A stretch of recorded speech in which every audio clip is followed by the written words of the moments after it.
Така, Жорка, имам един въпрос към теб. Каква е разликата между добрия любовник и добрия прях за пране? Жена му как са хили. Аз я да е кой, кажи. Айде. Се перат. Не е това. Онка, ей ти, давай. Давай да е помни.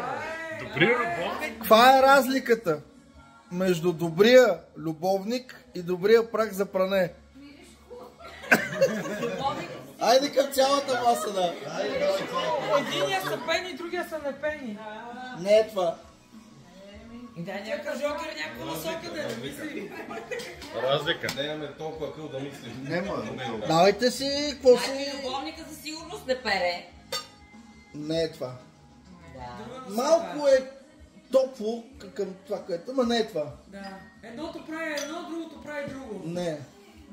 Едното не прави... Пак е топло, ама не е това. Понеже има разногласие, въпросът ще го задам по друг начин. Добрия прах за пране и добрия любовник вършат едно и също нещо. Ами айде, какво? Кажете какво? Ами вас питам. Още не мога да познаят. Така, понеже никой не позна от масата, па въпросът бе зададен към Жорката, така че Жорка, слушай и запомни. Добрия любовник. И какво гледа?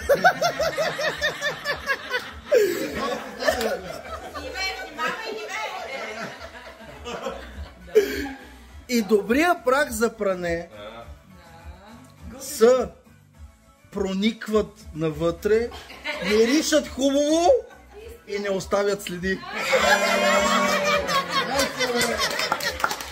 Верно е. Любовника винаги идва чист. Верно е. Така, виж кой знае. Сега, Жоре, разбра ли жената какво отговори? Разбраме какво отговори. Сега всички разбрахте. Край.